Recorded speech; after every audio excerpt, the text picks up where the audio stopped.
we're ready to go. Finally. And we're going to try this one more time. Finals starting now and hold. Okay. We're going. All right, there we go. We are into our draft.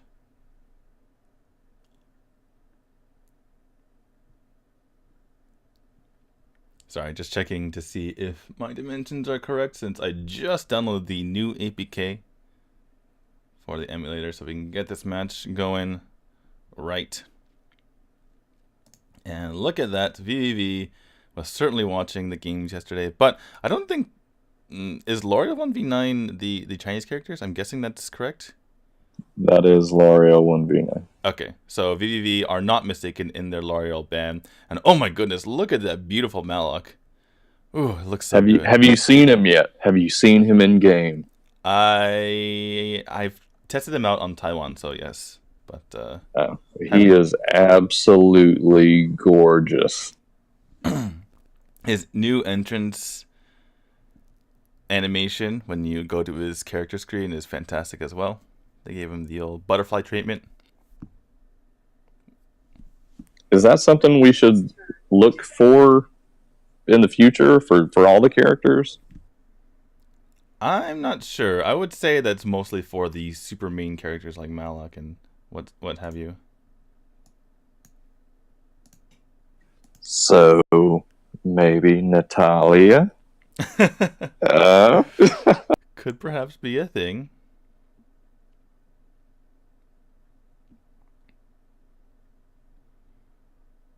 Well, it looks like in chat we have someone saying that the Chinese characters is Lucifer.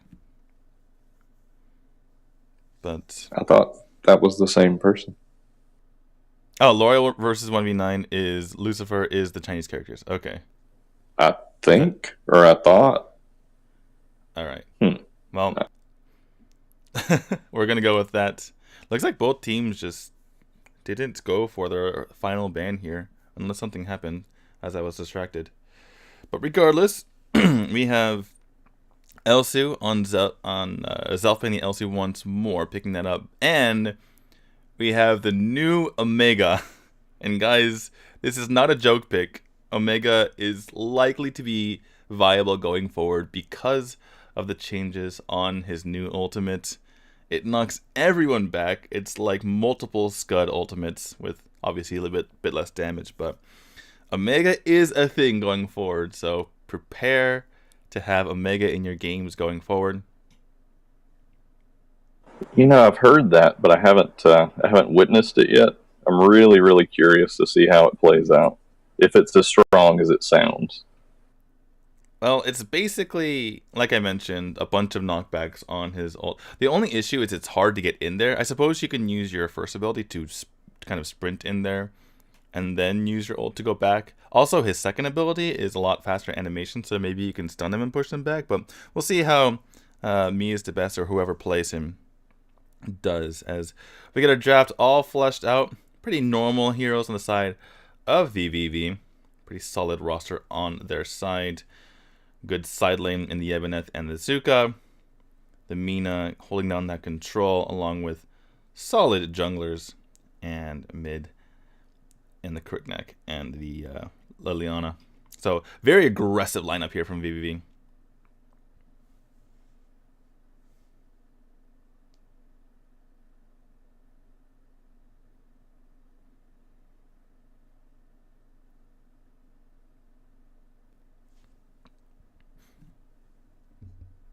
Now on the other side with TZN, we have a much more poke-oriented composition. X James wanting to get those hooks in, flexing, going for the long-range ethereal pulse. Obviously Elsu. Oh, Elsu is actually going to be played not by Zelf, but it's going to be played by Lucifer, aka L'Oreal 1v9, aka Chinese characters that I can't read. I believe the first two characters mean welcome something, but that's me trying to extrapolate Japanese characters to Chinese characters. I did look at the roster. Lucifer is a different person. Is a different person. Okay, so this is L'Oreal 1v9?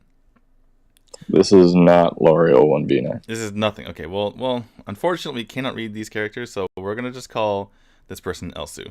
We're gonna call them by their actual character in game. But that all aside, it's a bit of a split roster, I would say, for the side of TZM, because you have the 3 characters to the right are all very much poke, and the 2 on the left are a bit divey. And not in a synchronous way, I would say. Not in a way that really meshes well together. So, a bit worried about that. Perhaps Omega can push everyone in so that they can get those kills off. But we will have to find out for ourselves. And the beautiful Christmas. I love it. In all of its glory. It looks like I might sound a little bit too high. Put that down a tiny bit. But oh, it was so beautiful. And let's see how these players do play in the snow. I think that Zuka might be a little bit cold in those pajamas. Although, as I say that, Garak is basically naked, so... Fair enough. We'll see what happens here. Looks like we have Elsu going to be camping out in the bottom lane. Which makes sense because Kali is very much your standard mid hero. One of the better ones in the game as far as being able to clear out those waves. Because they're just going to be scouting in here, seeing if Wukong isn't around. Perhaps he can steal out the buff.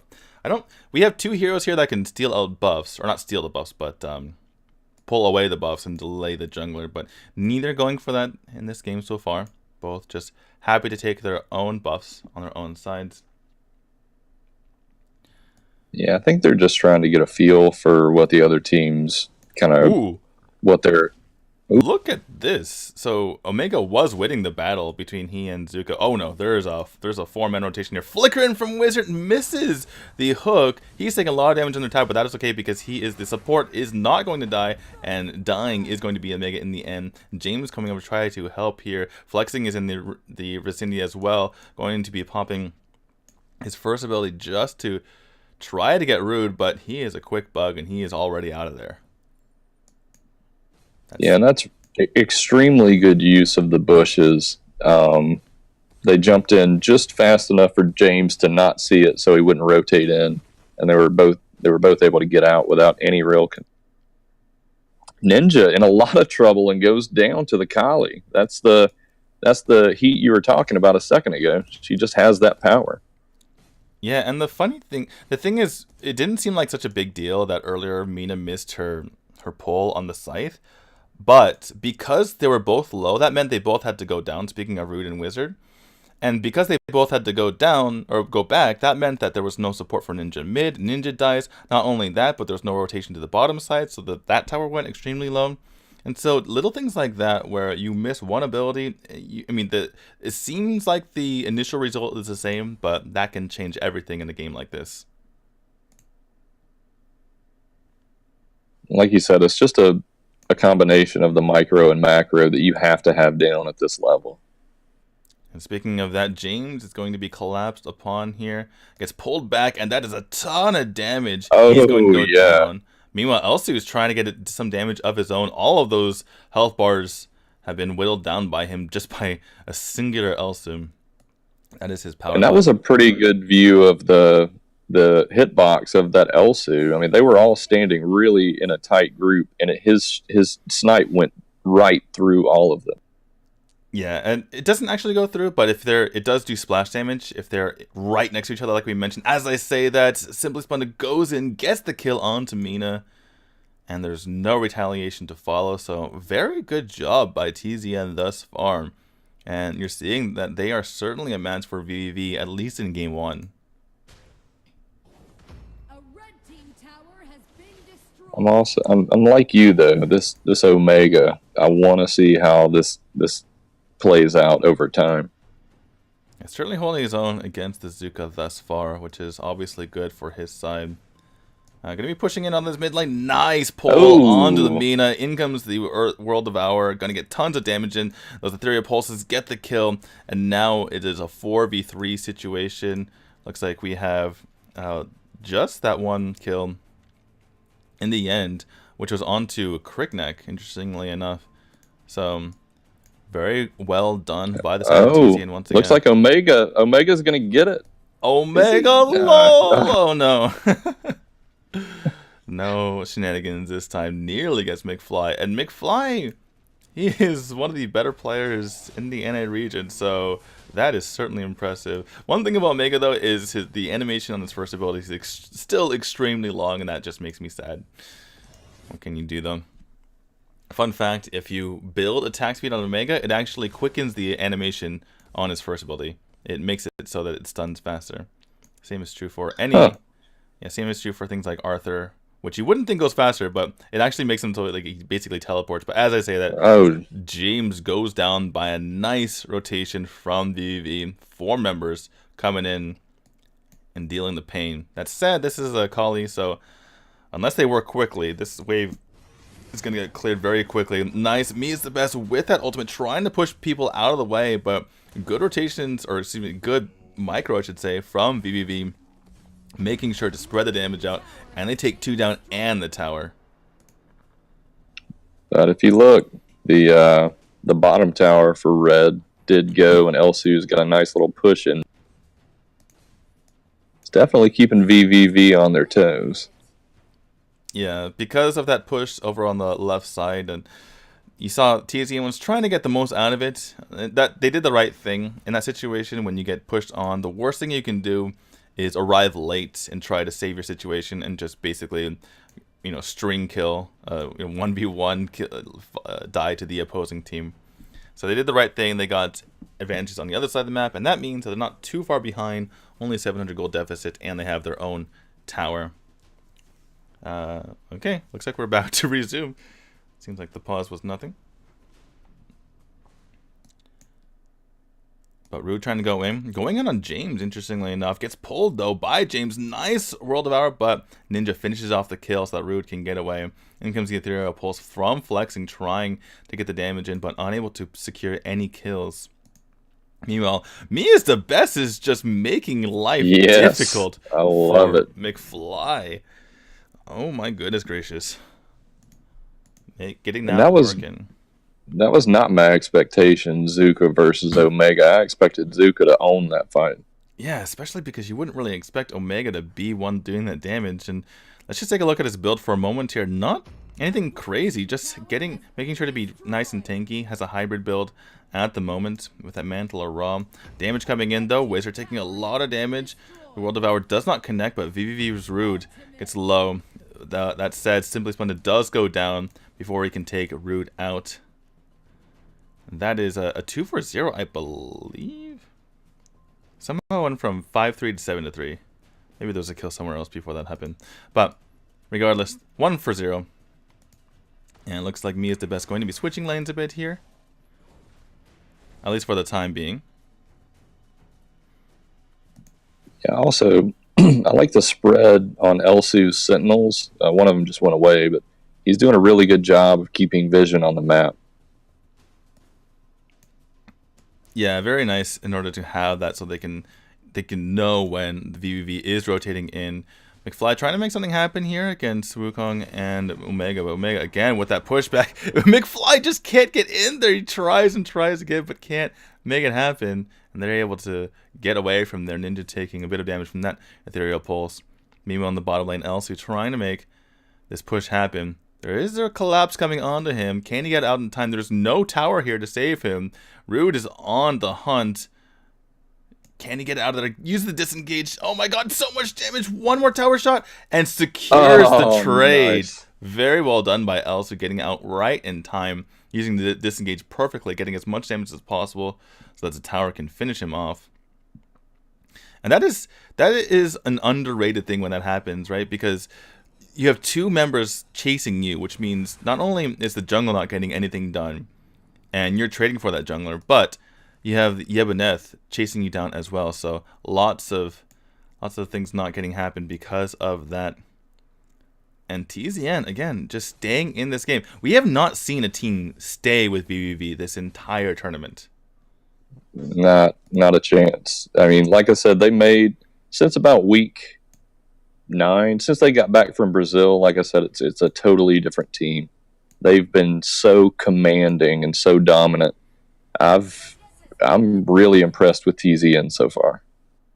Yeah, I mean, even in our semifinals, we had only one game that went 12 minutes. The other ones were just like 9-minute affairs, essentially. And we are at the 9-minute mark, and things are so close. The flicker in with the Dark Dominion, trying to go in and get that damage. And Rude does go down immediately, and so too does Ninja Wizard's going to fall as well. That is a 3-4-0 for the side of TZN. And suddenly, gold is even, and they're looking to take a lead as they're pushing down these towers.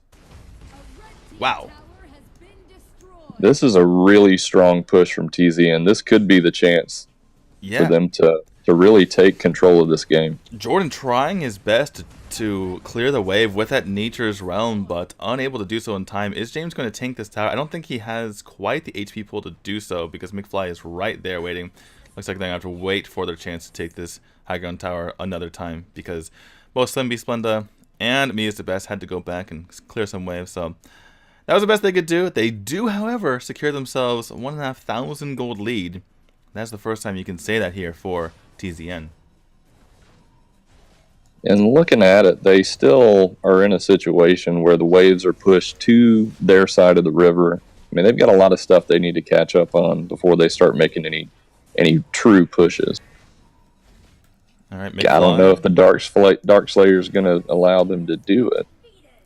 Well, McFly unable to make a play on that Dark Slayer, so they do secure that for themselves. They're going to have some map control. Meanwhile, Zuka in the top lane, can they find him? Me is the best and Simply Splenda on the way, and oh my goodness, McFly, can he take him out? No! Gets pushed back by the new and improved ultimate. But as all that happened, down in the bottom here, we had VVV taking the Abyssal Dragon, trying to claw their way back into this game. They're all low on life, but TZN unable to take advantage.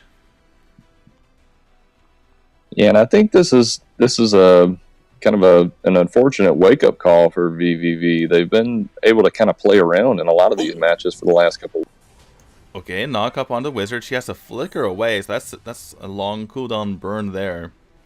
Pushing in onto this tower. The minion's gonna stay there, and oh my god, Elsu gets pulled in, and he was continuing to walk in afterward because right when he tried to disengage, the Dark Dominion came in. So yeah, that wasn't him lagging out, that was getting pulled in by the Dark Dominion after his disengage ultimate there. Now the member advantage is going to be going over to the opposite side in VVV, trying to clear out this dragon before it takes too much down. Nearly takes out this bottom tower, but unable to do so. So VVV is coming back into this game with that Abyssal Dragon buff, only down around 3,000 gold. Can they make this happen? And the top tower goes down. TZN still got a push going. Omega, lol. Omega, the expert split pusher. Now, interestingly enough, he did go for a Spear Longinus. And if you guys don't know, both Muramasa and hold that thought, VV's Zinja's extremely low gets taken out by Simply Splenda, and there's the World Devourer on Wizard as well, and TZN is continuing to have VV's number. Rude's going extremely low as well, but the Dark Blessing keeps him alive just long enough to trade out for Simply Splenda. As I say that, Jordan taking a ton of damage. He's going to pop his Nature's Realm. The flexing is A-okay, gets a double shield from his Reyes Blessing and the Essence of the Wind. He's going to be perfectly fine. No mini wave though, so they can't really take any towers at the moment. In fact, there's a mini wave pushed all the way at their own tower here in the bot lane. But as I said, Elsu just takes at the tower with no mini wave. That is the power of his auto attacks. But great World Devourer here, saving flexing from a death by Panda. And they're able to take him out. Here comes the mini wave. Elsu's trying to take this down. Can he do it in time? The pull from Wizard scares him away, so they're unable to get the tower quite yet. But any damage from the Elsu, even if there's no minions there, will take down that tower, as we saw earlier. Now, like I was saying earlier, if you guys don't know, both Rankbreaker and Muramasa actually apply their Pierce to towers, but armor reduction doesn't. So if you buy Spiral Longinus, it will not apply the pierce to towers. It will not reduce their armor. Whereas Rank Breaker, ooh, great steal in the buff there from Elsu. But yeah, if you want to get the pierce on the towers, you want to go for Rank Breaker Muramasa. That said, he's probably less concerned with towers and more concerned with killing Zuka. That's why he's gone for that. Also, the CDR is amazing, obviously. Now, with that might buff, trying to slow down Wizard here. Elsu in a bit of a precarious position, but good disengage to get on out of there. In comes the Ethereal Pulse. Snipe misses as well. Pretty. Oh, wow. Rude just gets absolutely annihilated. And that is honestly a big mistake by Rude. He just jumped into many of those Ethereal Pulses there. And that was his doom. Wizard gets pulled in. Here comes the World Devourer along with that Flicker. Yeah, getting the damage in. And he is going to go down to the damage from both Elsu and Kali. Meanwhile, Elsu trying to take out the Liliana. But in comes McFly. Can he take out James? The damage coming in from Elsu. Oh my goodness. One more auto might be able to take him out. Up top. Tower goes down. Wow. Okay, so that was just all distraction here. Elsu, can he take out? Oh, great disengage. Oh, the auto attack comes in as his shield came in from McFly as well. Can he finish him off? But Zuka is a little bit too fast, I believe, for Elsu to catch him here. Unless he's able to just move through these shadows, trying to find him. The funny thing is, if Elsu isn't careful, he might just get jumped upon, but looks like nothing comes from that. Rude getting in, gets just demolished by Elsu, and Rude is just not having a good time here. There. Oh, wow. That snipe. And we got to take a look at his build after that one. Oh, just never mind. Well, that'll be just a second, as looks like Zuka comes in. Elsu is just on fire. Wow. Yeah, you can say that again. Zuka comes in, gets the kill on the Kali, but gets taken out for Elsu's triple kill there. And yeah, that is where the damage is coming from. Look at that, hits both Muramasa and the Fenris too. So every single time one of those snipes comes in, it is 100% pierce. Well, I guess not every single time, but a lot of the time it's a lot of pierce. And he gets that extra damage when they are low. There is the the hook and the World Devourer. And they're able to take out Wizard once more. veniVidivici just cracking under this pressure. 8,000 damage. Simply Spend gets extremely low, but they are pushing out of the tower. Elsu just needs to hit one attack onto him. But that's okay because Omega is on the job. And game number 1 goes to TZN. Wow. I mean, I wasn't doing a very good job of helping you cast. I was in shock pretty much that entire match. Well, there was so much going on in that fight. It was just action-packed. Members dying left and right. Unfortunately, most of those members were on the side of veniVidivici. And that crazy coordination, that synchronization that we've seen from them in the past, you know, this isn't an international tournament or what have you, but perhaps veniVidivici feeling some nerves in these finals? Well, and that kind of attributes to the fact that the season is so long. I mean, they started it at a high tier to begin with. It's gone on and on and on. I mean, you get to a point when you're so good and you're dominating matches that you kind of let off the gas a little bit. And I think they're really going to have to just step on it and make sure that they're doing the small things so they can turn this around. I don't think it's something they can't do. I just think it's something they haven't had to do for a couple of weeks. So we have AOV Lucifer in chat saying that he's Elsu. I'm not sure we can believe him. But if we can get confirmation in chat, then that would be very nice. But 125,000 damage here from Elsu. Certainly wasn't Elsu God, regardless of who it was. That was certainly just terrifying towards the end there. But again, that's where Elsu can look good. If you fall behind as Elsu, you're probably going to be missing snipes because they're going to be aggressing onto you. But when you're in their base, when they're running away, it makes it a lot easier. Oops, I should not have that up. My bad. Spectators, don't join the lobby. Or else we'll have to make a new one.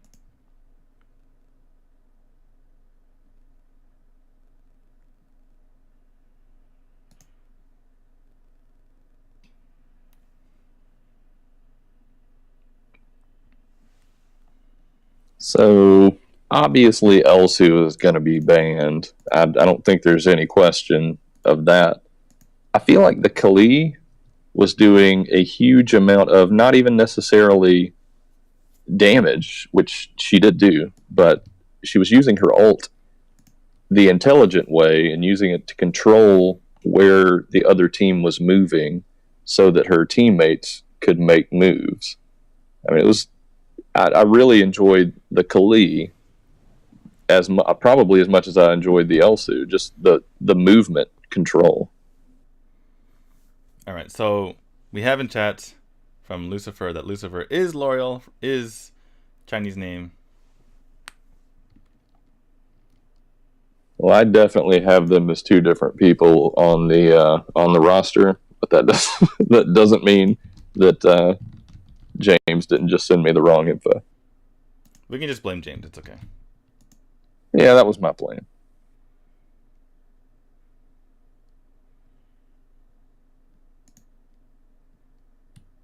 No, I have the player IDs. I just don't feel like digging through 150 emails. I know that he's on the team. I have the final roster. Apparently, according to Google Translate, his name means "welcome to win or lose." Not sure what that's supposed to mean, but I was right about the welcome part, so I'll give myself credit for that.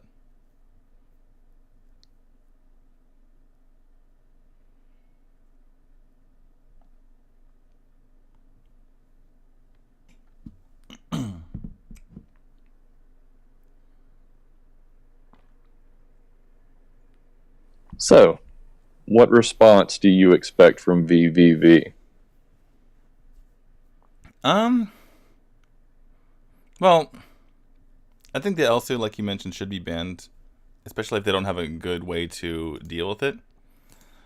I wasn't really sold on TZN's lineup, but they made it work, right? Because they were able to get enough zoning pressure out from their Elsu and Kali to kind of discombobulate the members of VVV and make it so that they couldn't dive themselves. And from there, from the havoc that they created, they were able to get into the back line with that Wukong there, and just great control from the Crack and the Omega there to try to push away or pull in members from VVV, making it very difficult for them to operate. So I think just getting rid of the Elsu will probably help quite a bit. I don't think Kali by herself can really be that deterrent unless she has a team around her. Other than that, I think they need to be playing a little bit more as a team, which is weird to say of VVV because they've been doing such a good job of it lately. But yeah, it's just in the beginning they were doing well with rotating as 4, maybe missing some macro here and there because of it, but that was perfectly fine. The issue was towards the late game when everything started falling apart for them and snowballing. When Rude was just going in by himself on that Crick Neck, and looks like they're just going to be they were hovering the Crick Neck. Perhaps they were banning it out just because if they can't play it, they don't want the other team to play it either. Well, I know what VVV's doing. I don't want to say it until it happens.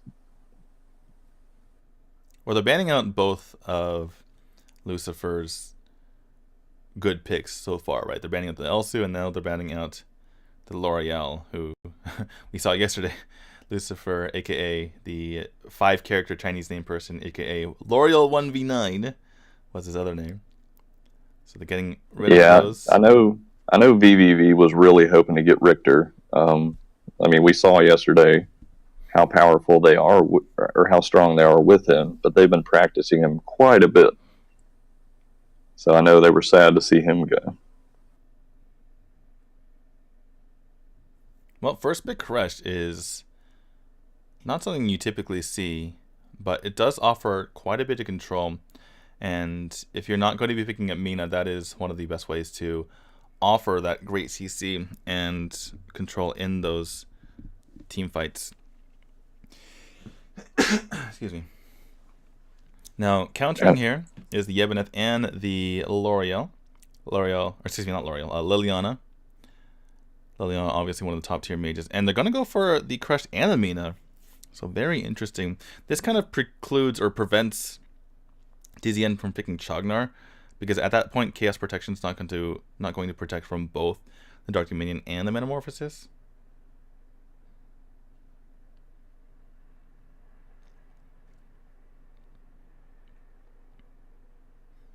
And in comes the DC duo, Batman and Joker. Oh, we got a lot of DC going on. Are we going to see Superman? Wonder Woman is just sad in her corner. When is Aquaman coming is what I'm wondering. Just throw fishes at the opponent. Throw fish. I want Green Lantern. He gets my vote. Green Lantern. Interesting. He can be a mage and just create green things. It's going to be awesome. That's true. I suppose just Green Lantern hasn't crossed my mind because he hasn't been in the DC version of the Avengers. But perhaps that one movie that they had featuring Ryan Reynolds has just ruined Green Lantern's image forever. Okay, so yeah, I don't know that they'll ever get back from that. All right, so we have our lineups. Very strange. I suppose not that strange, but not something you see every day here. Particularly the DC duo on the side of TZN. Obviously, we saw the Great Omega last time, so that's not going to be too much of a surprise. But interested to see how this works. They have, again, or this time I should say, they have a very aggressive composition. Joker getting in there and applying that damage. Joker actually received a buff as well, so he's going to be even more lethal. His Candelabra will be doing, I believe, over 200 more damage than it used to be, just off of the base stats, so that's something to keep in mind. Batman and Joker will have the ability to absolutely blow someone up. So, wait, Simply Splenda going to be on mid lane this time, and instead we'll have Batman in our 7-character Chinese name going to be in the jungle. But over on VVV, they have a very particular lineup, and that is because of the Crushed and the Fennec. And what you can do with Crushed and Fennec is continuously just push down towers. You rotate as 4, you go up to a tower, you pop Metamorphosis, push them away. Fennec obliterates the tower before they have any way to respond. And that looks like how they're going to be going about this game, having that extra control from Mina as well. And meanwhile, Irie, I believe the thinking behind Irie is that since she's going to be alone a lot, she's very fast, she's able to escape a lot of situations. So because she's going to be alone constantly, they need someone who can constantly get away from the opposing 4-man rotation.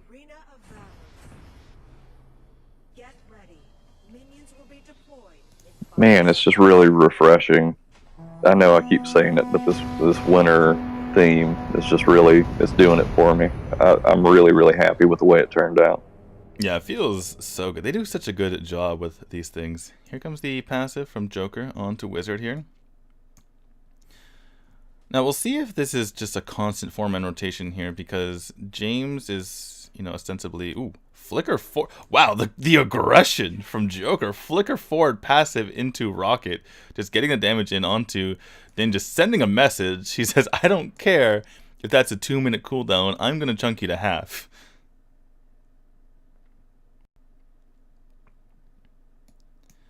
But going back to his lane here, looks like he's going to be just manning the side lane by himself. I was curious because of the fact that he offers so much control. Perhaps he wanted to go as to help with that 4-man roam.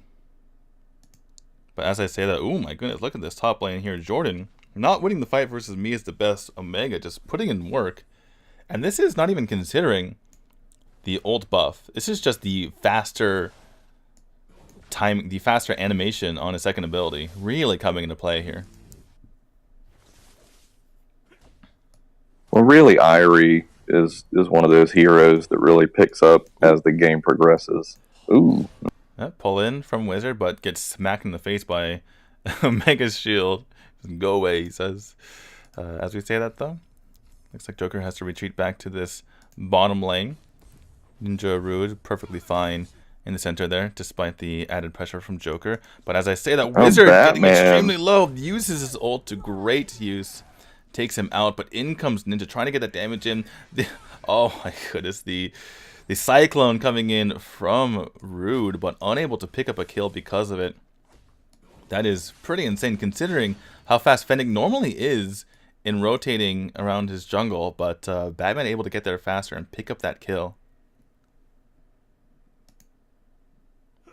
It looks like they may be moving over to the dragon, but it's a slow rotation. Well, Batman's getting he's just going on his jungle, and I feel like what TZN is doing is very smart. They're not forcing the dragon, and they're keeping tabs on it so that it's not taken by the opposing team. But certainly Crushed and Mina can't take it by themselves. So this is speaking of TZN, they're perfectly fine. Pull in from Wizard onto Joker, but he's going to be A-okay there.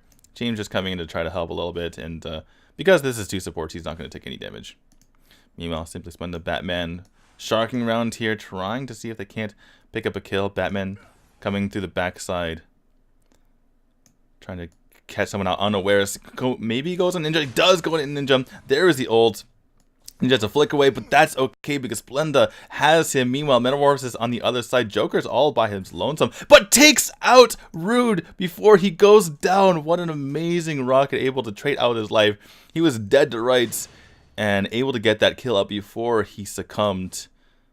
Meanwhile, the duo in the top lane continues. But this has been amazing from TZN thus far.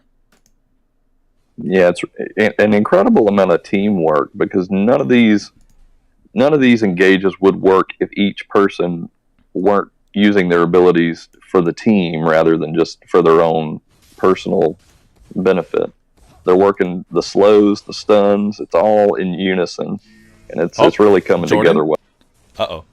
In comes the Batarang coming in. Is the ult going to come in? Is the Batarang enough? No! He has 1 HP, but they got to get out of here because VVV are coming in hot. Flicker forward from Wizard. They can't get it, but Ninja goes for the uppercut. Can't push him back, though. And they're going to get out of there with their lives. In comes James. Perhaps a re-engage by him. Batarang goes on the Wizard. James unable to take advantage. Meanwhile, mid tower goes down in all of that because of the 4-man rotation. Liliana taking advantage. Very well done here again by TZN. Now, Batman going on to Ninja. Tries to pop his ult. Doesn't quite get off, I don't believe, but the Batarang and everything else just keeps him extremely low. But here comes the Dew in from Jordan trying to get that damage, and Batman is extremely low. A little bit more will kill him, and it does. Jordan gets the kill off. James trying to go for that retaliation, but cannot do so. So the comeback, the payback here from VVV, trying to come back in this game, but they're still down nearly 2,000 gold, about 1.5k. Yeah, I think James ulted a little out of range. He could have done a lot better with that. Got some more stun action and probably could have got some kills. Well, it was a difficult task to get Batman out of there. So, but that was because of the good rotations here from VVV, and particularly Irie doing a really good job punishing him there for being there.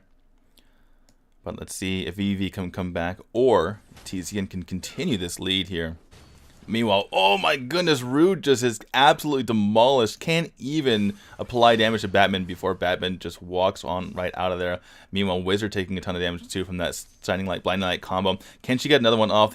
Oh, there's the cooldown coming off for the Shining Light, and Wizard's still extremely low. Meanwhile, up on this top side, Mia's the best, just completely dominating this matchup with he and Irie, even as they are level 7 and 8 here. Taking a look at those builds, but as I say, that mid tower is about to go down. That's what happens when you don't have the control of Wizard on that Mina. Just two heroes bullying 3 in the mid. That's not what we expected to see from VVV.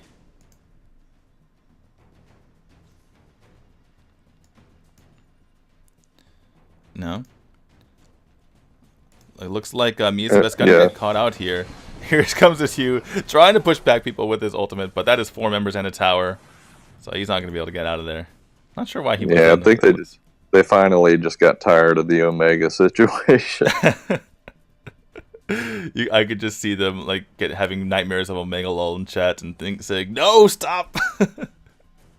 Don't spam Omega Lol. One more Omega Lol and I'm out." But as I say that, I look up to the top lane for a moment, and Rude just absolutely demolishes the Fennec there. And Wizard does go down as well to the final tick of damage from that battering. In case you guys haven't played against a Batman in a while, that does do damage based on your health lost. So when you're low, it will finish you off, certainly. McFly being a little bit of a pest, but he probably should be fine. Worst case scenario, he can use his ultimate to get on out of there. 4 members of TZN are bot here. They have a pretty huge lead as far as the gold is concerned. Nearly 3,000. But as I say that, members of VV are congregating. Rude is just not having a good series so far. Just taking damage left and right. No matter where he goes, it seems like he's just a rocket magnet / battering magnet. You know it's bad when you're getting hit by both sides of the DC. And Wizard gets jumped by himself and just gets wrecked. They had such a good rotation up to that point. It's a shame they let him go. Well, that said, McFly is all by his lonesome. Perhaps he can take a tower while the members of TZN are distracted here. Joker takes quite a bit of damage. And yeah, it looks like this tower is just going to go down even without Crush being there. Crush was kind of assuming, I suppose, that they were going to rotate over to him, but still no one. And yeah, this tower is going to fall. But as I say that, Rude taking a lot of damage. Shining Light, Blinding Light, Rocket going to take him out. But good pushback by Ninja. And he is going to take out Batman. James is able to save that bottom tower, so I mean it's low, but not quite gone. I underestimated the branching out when you can just stun the entire minion wave and prevent it from attacking anymore. My bad. The support tree is also wave clear tree, apparently. Meanwhile, top lane tries to pull in on the Joker. Unable to get it done, though. They're going to take Seagull for themselves. And McFly in a bit of trouble here. Will he have to pop his ultimate? Looks like he can probably just get away by waddling. The waddle effect. Yeah, I can't wait till we get the shark skin. If we get the shark skin. Okay, 3-man rotation over here on the top, but matched by a VVV. Pull and the Dark Team Minion onto Joker. Gets pulled up, uppercutted, and down he goes. Misabes trying to pop his ultimate, but not going to save him this time. Meanwhile, up on the top lane, McFly is trying to take on this 1v2 and successfully able to not die, which is what you want in that situation. So and this is going to be really good for VVV. Rude. Oh, he's so low. Does get it.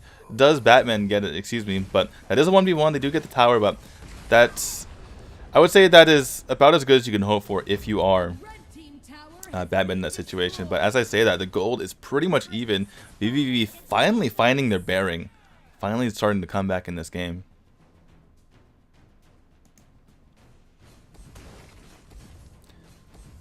And the funny thing is, despite all the major kill advantage that we have, wow, down goes Liliana. So yeah, despite Irie's getting the gear, she should be a huge impact moving forward, I think. I'm sorry to interrupt. Go.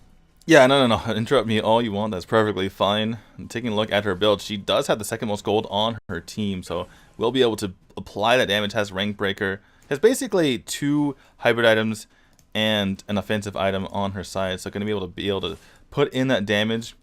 Batman trying to get out of here. James just, is that a support or is that an assassin? I don't even know. It's a tree. That's all I can care about. But Ninja and Batman duel to the death. They secure their own kills, but Irie tries to go in, Essence of the Windshield, trying to keep Joker alive, but that is not someone you can really run away from. Or maybe he does get away. The jukes! The jukes! You should not be able to get away from an Irie, but just juke left, juke right, juke to the bushes, and on out of there.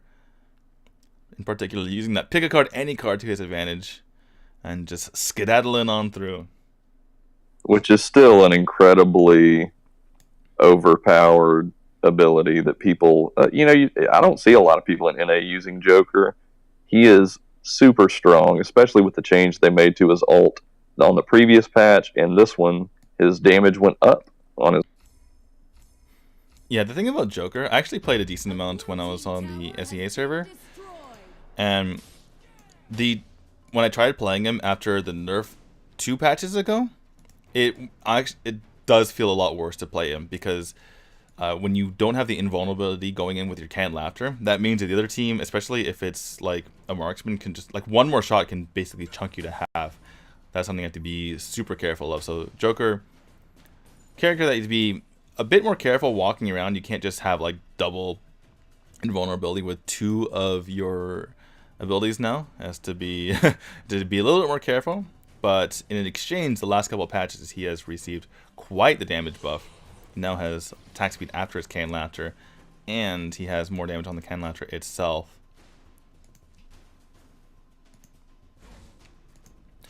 But both teams just kind of sharking around. Oh, but as I say that, Wizard taking a ton of damage. The Bush Party here from TZN taking him out. Rude trying to solo the Enraged Abyssal Dragon, but unable to do so in time. As I say that, McFly trying to finish it off. Who's going to get this Abyssal Dragon? It does get taken down by TZN. Yeah. Simply Splenda trying to get out of there. Has this huge shield from the Reyes Blessing and the Essence of the Wind. But Ninja goes in, takes one out.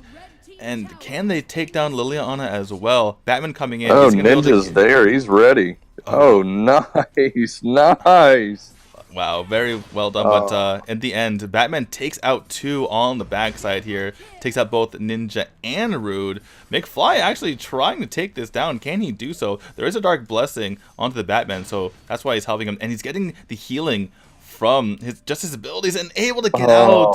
So close. That is a full understanding of how Batman works. If you guys don't know, he actually does get healing from his abilities. It's just that you never really see it because he's just killing people too quickly. But yeah, able to take him out in the end, using that Dark Blessing to his favor. And after the comeback that VVV started, now is TZN pushing right on back. Simply Splenda, can they take out Jordan? Jordan, good job holding off 2 members. Rude throwing out the Chainhammer Cyclone, pushing them away.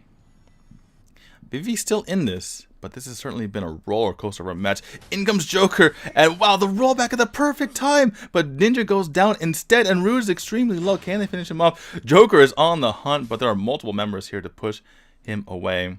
That was actually beautiful. He actually iframed that with his Rolling Lightning. Speaking of Rude, to get him out of there, but Ninja ends up being the one who pays in the end. Yeah, and TZN's doing a really good job of keeping waves pushed so that they don't just have to focus on the lane that they're in. Oh my god. Like mid right now, trouble. Look at Rude, just one rocket, and he gets absolutely chunked.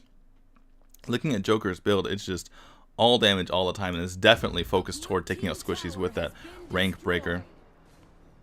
Although he is going into Murmusa now, so going to have that damage for the more tanky heroes in just a moment. And this is kind of just a pseudo push. It's just kind of applying the pressure. They're fighting 4v5 onto this tower, but as VVV sees Batman take down the bottom tower, perhaps they'll get a little more aggressive. But Batman joins the fight just in time, hiding in the bush. Good old bush party. Wizard goes in. Tries to set the situation for his team. Joker gets extremely low, but on the backside, Batman takes out Rude. He's going to pay for it with his life, but that is his job in this station of the game.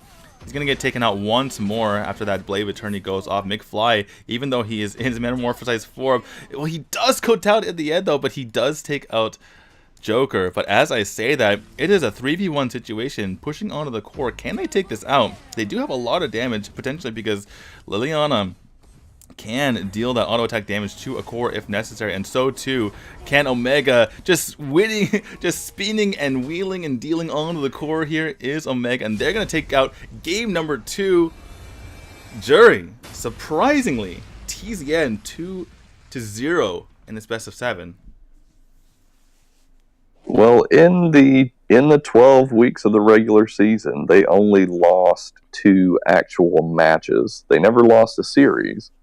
They were 26-2, I believe, for all the matches that they played. or 24-2. Oof. They're good. I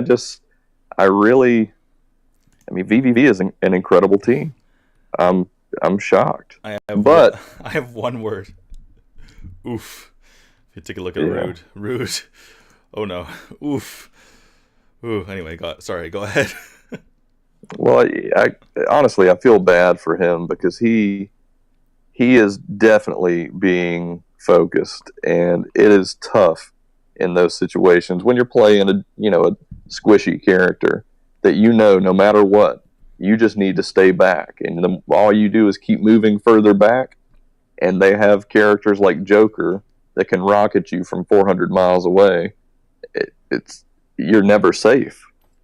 How do you react in a situation like that? You have to be in there.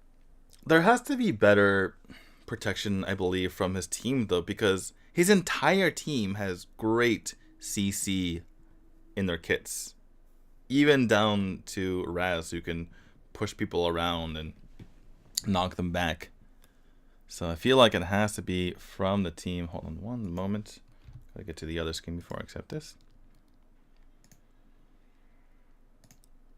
Oops, my bad. But yeah, I mean, I think VVV as a team needs to start putting it together a little bit. Perhaps Rude needs to not be by himself in certain situations, but overall, I think that as a team, they need to kind of step it up.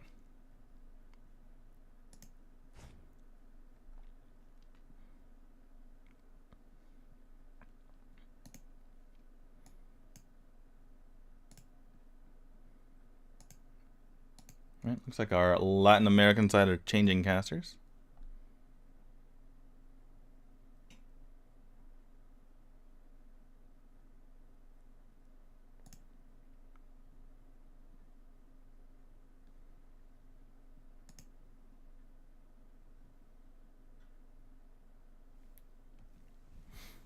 Man, I don't know. I guess I don't know how I would respond. I know what I see, but breaking it down, I feel like the main focus is what you just said. I mean, you have two tanky supports. You have to create that wall. And until that happens, they're not going to be able to do what they normally would do. The interesting thing is, I feel like if they went for a draft similar to their Game 1 draft, it would have worked better. They just, as long as they weren't dealing with Elsu, right? So, well, yeah. I think they kind of went with a draft I think they double corrected. And unfortunately, in this case, when you double correct, it kind of reverts back to the initial problem. So they had a draft that I would have done better in the first game, but then they banned out the heroes from the first game. So at that point, you're not going to be doing as well. I believe if they're going to be having that heavy backline, heavy frontline, then you need to have a hero that can more easily, poke from the backline and not like a Fennec.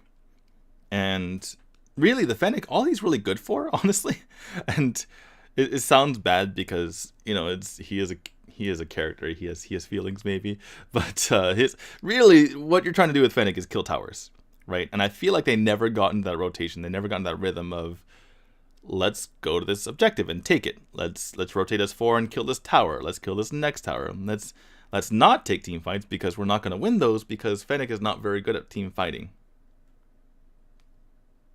So what you're saying is Gilder.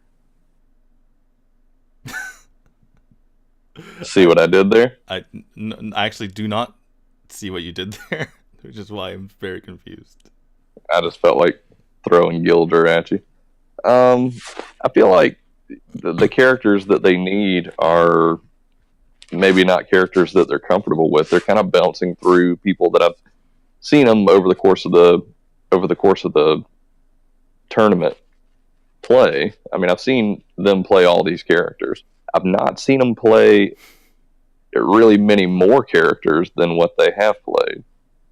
I don't know if these are just the ones that they focus on mainly, and they're used to steamrolling people. But I mean, you kind of roll back to their experience in Brazil. They should know what they're up against, and they should be prepared for it. Also, I don't know if this is smack talking in the chat, but in the all chat of our lobby, Simply Splenda is telling Lucifer to play L'Oreal, and this is right in front of VVV. I feel like the disrespect is hitting peak levels. In any case, I actually need to use the restroom. If you can stall for me, I would be very much grateful. Be right back.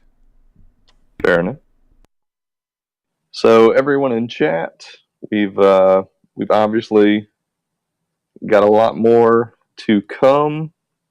I'm trying to think of a way to give away skins. I thought about it all day. So let's drop it in your hands. If you have an idea of a way for me to give you skins, you just let me know. Should it just be random? Because I mean, I can just click a random button and give it to somebody, but that's not very fun. Let's make it interesting.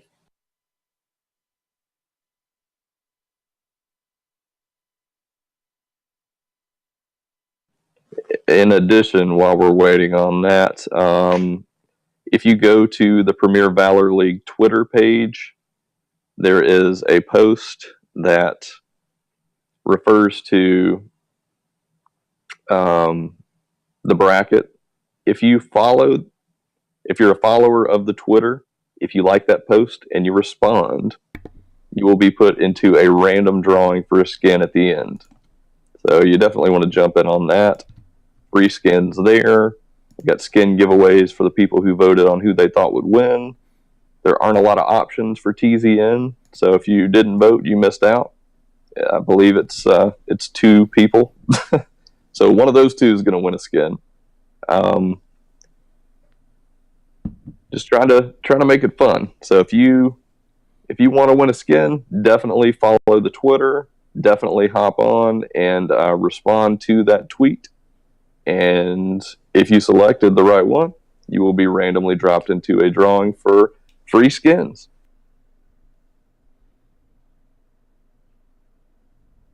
Well, I'm back. Hopefully our chat got their skins. And just one random point. Obviously, this is the last week of this season. Moving into future weeks, we will be running exhibition matches for the next 6 weeks, excluding Christmas. The first one will be hosted by ATF, and it will be a random team setup. So you sign up. All you have to do is I'm going to send out a tweet at the end of the finals. All you have to do is respond to the tweet with your username. You will be signed up. We will randomly select teams, 5v5, until we've run through all. And the winning team, and again, it will be a random team, will all win skins. Less than 1,000 vouchers. So anyway, check out the Twitter and get in on the upcoming matches, upcoming tournaments, and we're going to keep it rolling.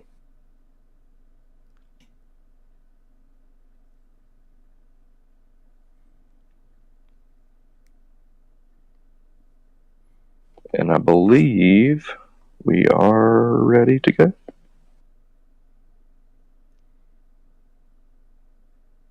One ready check.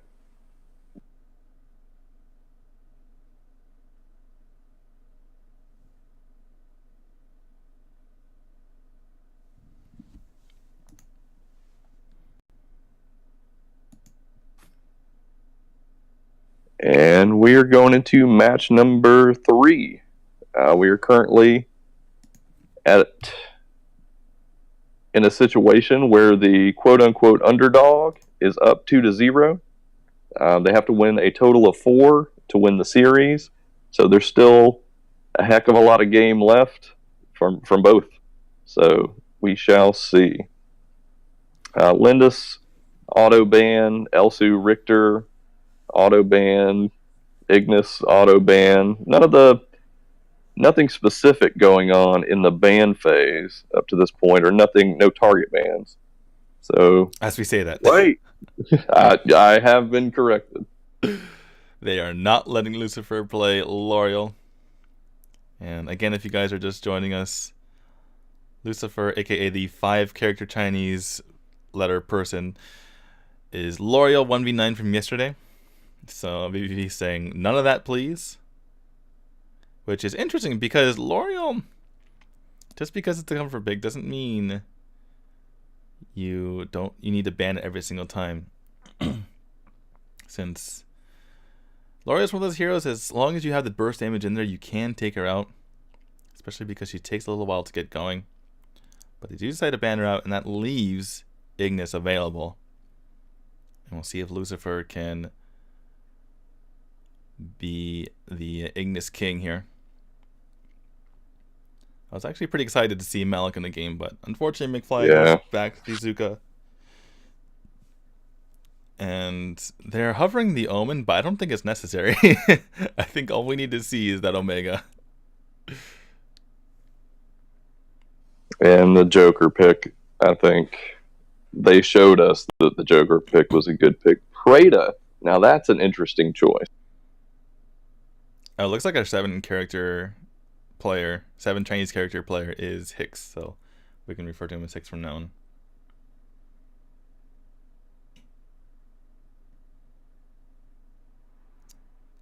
I just don't think I have it in me to do that. I'm just going to call him Batman, I guess. Which is funny, the way that TZN is able to make this work, how members are just switching roles throughout the game. You know, we have Simply Splenda going from jungle to mid, and then we have Hicks going from side lane to jungle, and this is just pretty nuts. But yeah, like you mentioned, we have the Prada on the side of VVV.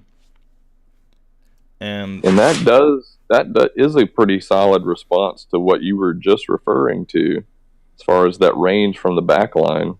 And he definitely has that. Yeah, he has a ton of range, but they did make a major change in that they shifted a lot of his power from his first 2 abilities over to his ultimate. And not only is it more powerful, but it's on a shorter cooldown. So he is basically an auto attack mage. Really the only one in the game, because heroes like Zill and Flash, they just want that one auto attack, not to continuously sit there and auto attack. So going to be a true auto attack mage here. And we'll see how that works for their side. Lumber, another hero who got a slight buff. I was looking at the patch notes, and Lumber, did you know that his second ability has I think it was a 17-second cooldown at level 1, and I was like, what? And they buffed it to just 13 seconds. And I was like, yeah, that's probably necessary. Well, at least they were nice enough to lower it to 13 seconds. Yeah. I had no idea. As someone who support mains, basically, I have literally never played Lumber, so that just shows how bad of a person I am. Lumber is extremely hard to play, and I've always thought of him as a worse Alice. Even though they look completely differently, they're very similar heroes because they're protect the backline hero. And the issue is that when you use your dash, you're either stunning someone on the opposing team, or you're giving a shield / movement speed to people on your team, and it's hard to do both at the same time. And that's typically where the difficulty comes in, because Alice, you just press the friendship and everyone around you is nice and buffed. But we're starting out game number 3 here. TZN surprisingly up 2 games to 0, as we mentioned before. The question is, can they keep this going, or can VV mount the comeback?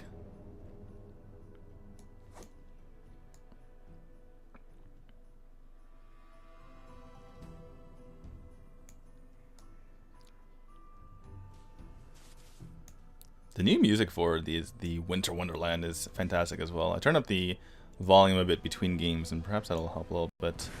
But yeah, one thing to consider is that, like we mentioned earlier, you said, you talked about the long range on Preda, and that is what you want to have to deal with Ignis, because you don't really want to get into a mid-range battle with Ignis. He'll win it every single time. So you either want to get in his face or just stay away, and that's what they're choosing to do here with the Preda.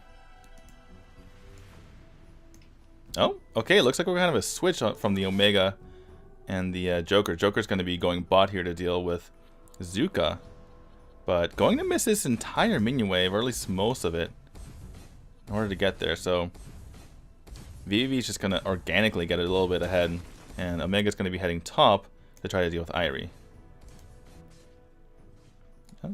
Death from above coming in from Rude, but unable to get the damage in on James.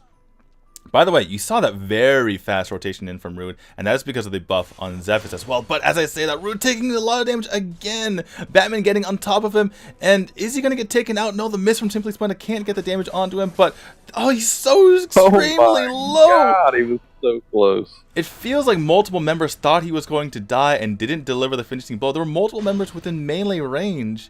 It just feels like they didn't.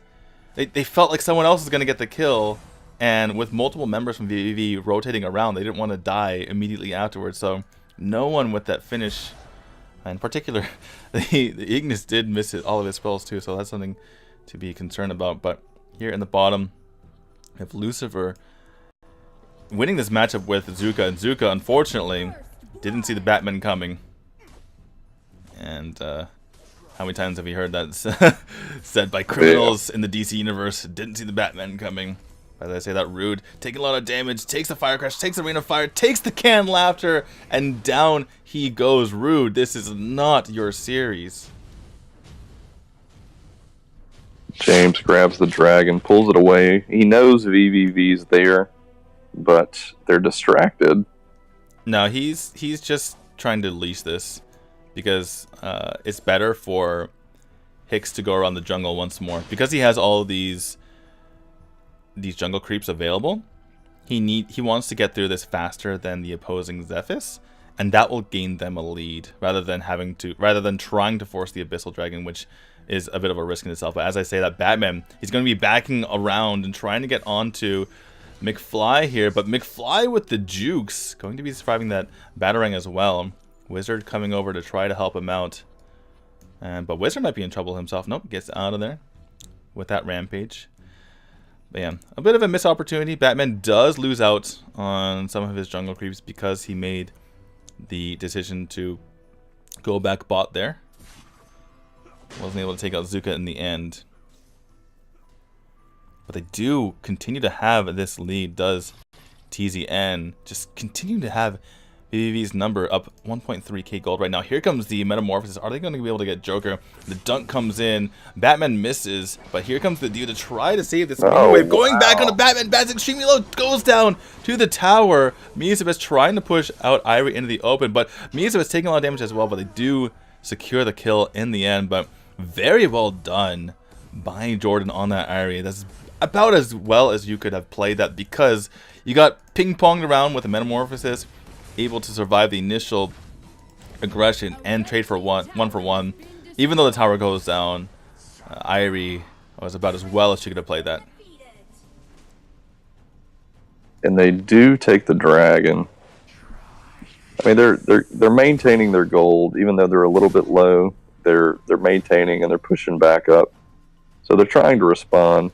This could be an interesting engage with James. Splenda. Uh-oh. Gets taken out. James doesn't have the Metamorphosis. Are they going to finish off? Yes, they do. Ninja with that final auto attack. The auto attack mage. You don't typically see that, but able to take out James in the end with those empowered auto attacks. Rude is on the chase here. Goes with the Death's Umbrella, Death's Grace, Death's Rift, but can't take him out in the end. Healing from the Batarang coming in for Batman, but as I was trying to say at the very beginning of this broadcast, is that the Zephys actually got a buff as well, and there's extra damage on his auto attack after Death Rift. which means that he can jungle through very fast in the beginning of the game. But as I say that, Ninja taking quite a bit of damage, has to back off, and we'll get on out of there. I would like to see one more, what's the name of his first ability? That long range thingy before he gets on the other end. There you go. Yeah, he's playing it very smart, but I mean, it's the point you made earlier. They need that range so that they're not risking everything just to get basic tasks done. Oh, bottom Batman just wrecking McFly. He doesn't have a chance. James was there to save him if he needed it, but he did not. And they're going to get a push on this bottom tower and not respond at all. Right, McFly did get the tower though, so that's something to his favor. Ooh, Ninja. This is the power of that auto attack Preda, and I think this might be the reason why they picked Preda, is so that he could potentially duel the Joker, because those auto attacks deal magic damage, and so therefore Joker, we missed some, sorry about that, missed some action on the bottom lane, as Batman was able to take out the Zephys once more, it looks like. So well played by them. But yeah, Ninja's doing a really good job on this Preda, and normally Joker can be immune to auto attacks with pick a card, any card, but not immune to magic auto attacks. And that's what they're banking on here from veniVidivici.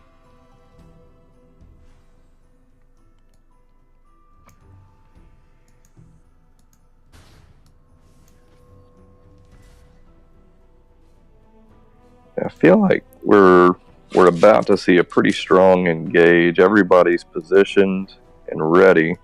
Batman going on to McFly, trying to take him out, but McFly escapes under the tower. Meanwhile, nice rain of fire here from Simply Splendid, getting damage on multiple members and stunning them out. Batman's going to be pushing onto this dragon, but McFly is aware. And can he get the steal on? But looks like he is more concerned with making sure that his team doesn't die in mid, and Batman's going to take this for free.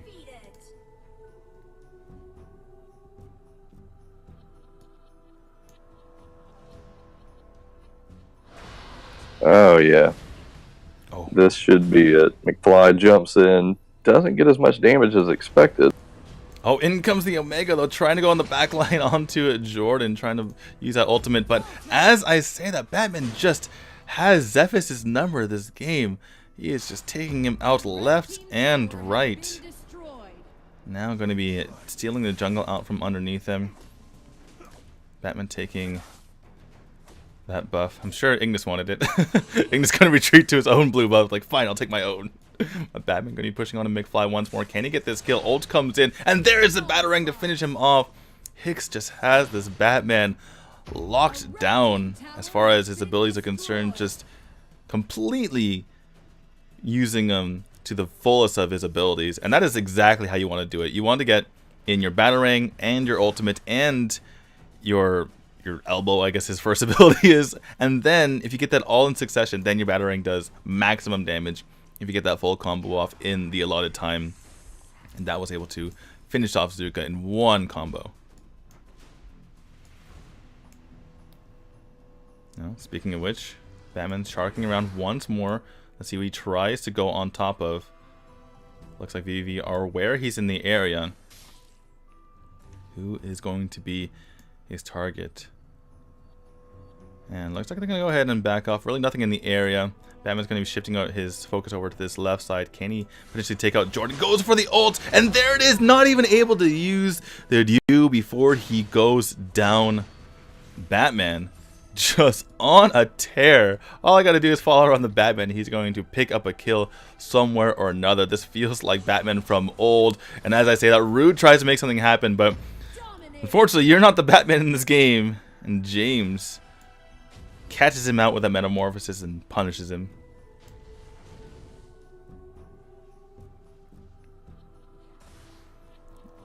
So, TZN pushing on this high ground tower. And they've also got to push on bottom as well. So I mean, they've got the lanes totally under control.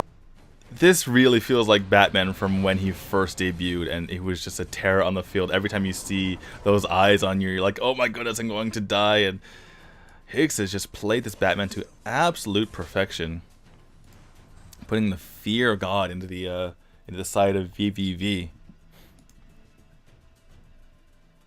I've seen a lot more Batman play over the last couple of weeks, maybe month or so. I've been really happy with that. I think he was underplayed after maybe the first month, but he's made a nice little comeback. I'm really happy, just because he's Batman. The meta really supports him at the moment, because you want to have an assassin that can get to the backline and just kill. Right? Now, Batman's weakness is that he can't really get away once he kills someone if the entire rest of the team is there, but if you can play him properly and pick off one hero at a time, he can really be a terror. And people are realizing, especially with the rise of Crickneck, that you can play Batman in a very similar way as Crickneck, in that you rule the early game, and in the late game, just trade out 1 for 1 and you're doing your job. And in that situation, you're going to be winning a lot of your games.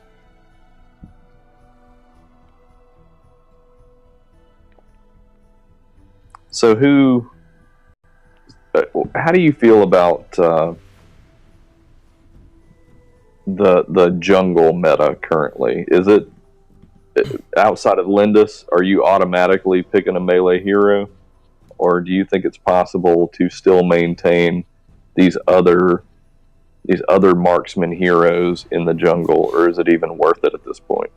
Honestly, I think Lindis is just on a separate category from the other.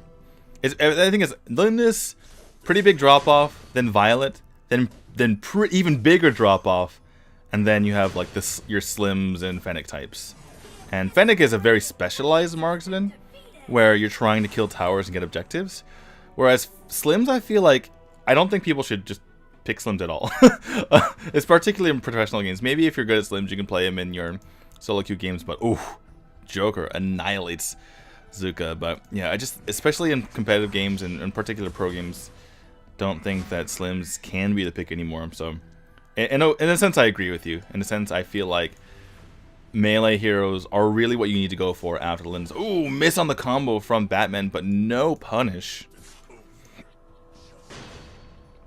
And Wizard actually taking a lot of damage just from a couple of abilities from Batman, not even the full combo here. And oh my goodness, it's taken down by the punchline here from Joker, by that rocket.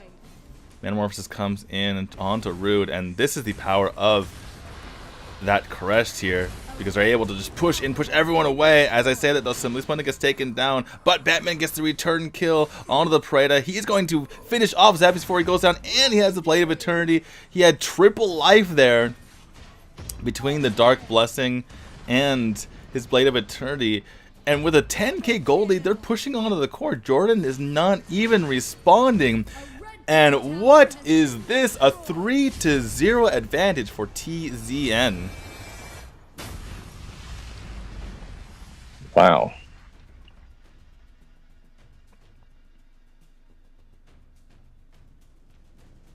Do you are you just going to call it for Omega? Omega is the deciding factor of the PVL finals. They need to ban Omega. Forget banning L'Oreal. They need to ban Omega. Every single match, he's controlled that lane. He's pushed it without. I mean, he's died a couple of times, but not. They don't have a response to the Omega at all. Really, the unifying theme of all of these drafts from TZN is number 1 Omega and number 2 extremely long-range marksman. Those are the only real 2 things in common. Everything else is just playing around that. Perhaps you can say assassins that can be stealth. Maybe that is one thing that you can say about. Actually, I'm going to decline for one moment so we can take a look at these this score screen. Got to get those stats in for the stat heads. I know I am one. Batman. You know you're doing well when as Batman you had more damage in the game than an Ignis and a Joker. That is just astonishing. Alright, going back to our other screen, so I can now accept that invite. But I cannot say I expected this to be 3-0 for the side of TZN.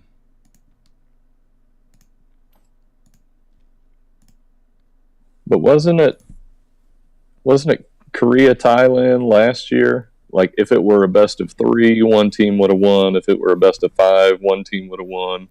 But because it was a best of seven, Korea won out. Right, yeah, it was between Could this Thailand. be the?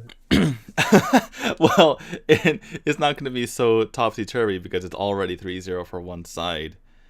But yeah, between Thailand and Korea, Thailand actually beat Korea, I believe, 3-0 in the winners finals. But when they met in the grand finals, it was like 2-1, then 2-3, then 4-3 for the side of Korea. So yeah, absolutely. Is these best of 7 series can be crazy like that. Looks like Jordan had some issues in the last game. Not sure would have made a difference because they got completely demolished toward the end there, but hopefully everything's fine. And hopefully we have ourselves a proper best of 7 series.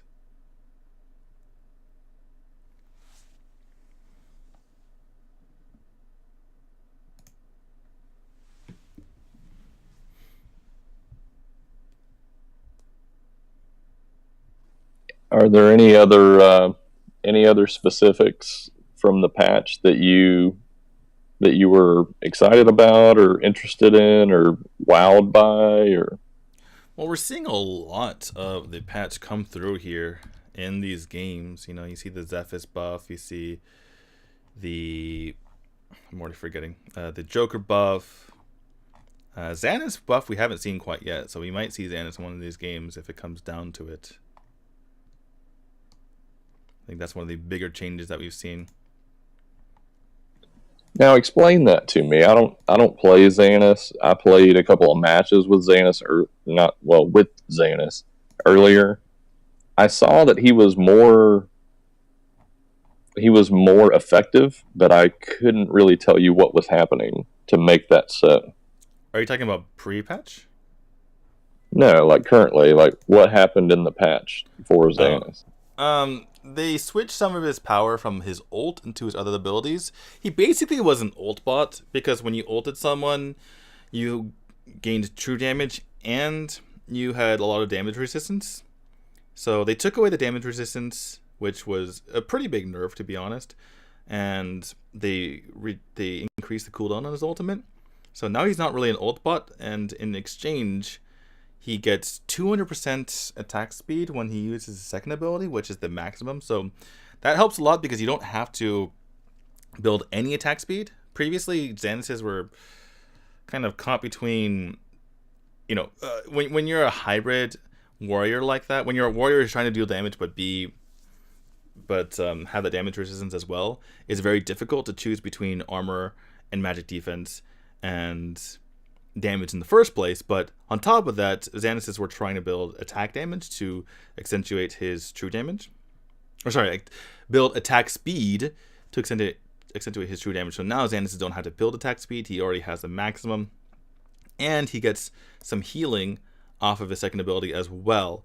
So not only will he be able to clear the jungle faster if you're playing him in the jungle role, but he will also be able to play side lane a lot better because he has self-sustain now, rather than just having the resistance on his ultimate ability.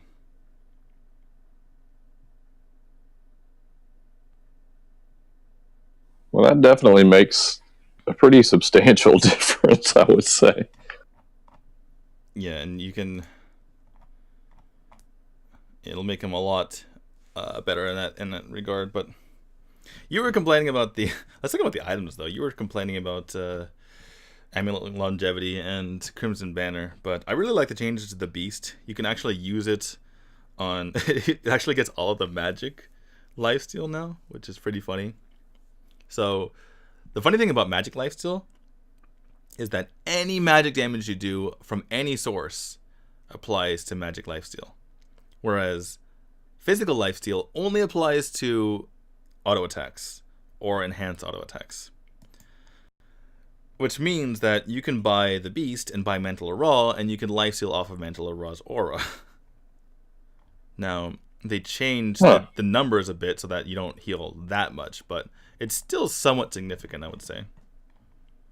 So you might... Yeah, I would say so.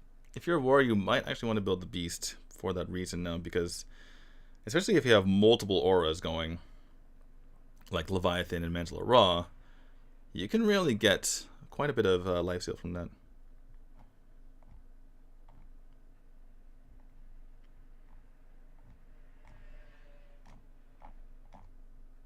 Looking at some of the other changes,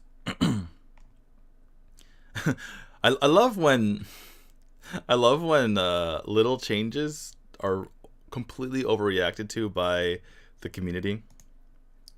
So Wonder Woman, her first ability, the maximum damage to jungle monsters was increased from 100 to 1000. And people look at that and say, oh my goodness, she's going to be amazing in the jungle. She can do 1000 damage to monsters. It's like, no, they just removed a bug. That's all it is. It used to be that she can only do 100 damage to monsters with her first ability. And that wasn't even written in the description. And now she does normal damage. And I don't think you could... You're never going to build her attack damage high enough to where she can even do 1000. So it's just funny how sometimes people... you can really test the reading comprehension of people on Reddit, for instance, by having them read patch notes. Yeah, well, I mean, I'll be honest. When I first saw it, I saw the numbers and I was like, "Oh dear God!" And then I spent 0.3 seconds and thought about it, and I was like, "Oh, all right, yeah, yeah." Never mind. All right, it looks like we are ready to go for game number 4 of the PVL Pro Finals. Let's get this thing rolling.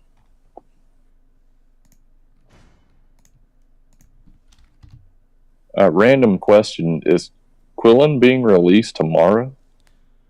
I don't know, but I don't think so. They seem to think so in chat. Well, that would be a very quick turnaround because he hasn't been on the front menu screen for very long. Usually it takes like a week and a half, but perhaps that's the case. We need to get those. I expected it with the patch, to be honest, but because it wasn't, I expected that it would be a little closer to Christmas, maybe. Well, he is out on Taiwan and Thailand, and as you mentioned earlier, Dowser did rate him SSSSSS. So, he is kind of like the male version of Batman, or Butterfly, but he has stealth in his third ability, and he has stealth for like 3 seconds, so it's more Wukong than Batman. But whenever he gets a kill or assist, he gets resets, which is very Butterfly-like. And yeah. All right. We have a Richter and we have a Baldum. So Baldum's main change is that he got a lot more armor on his second ability. And then they made his third ability do something totally different, right? No, that was a previous patch. I'm just saying that's the only way to save that character. Well, that would be the way that I would save the character, right? They basically made his second ability ridiculous. Right now he has just 1 billion damage reduction, so it's impossible to kill him.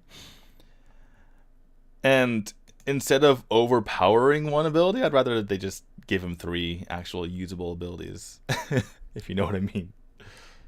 Yeah, true.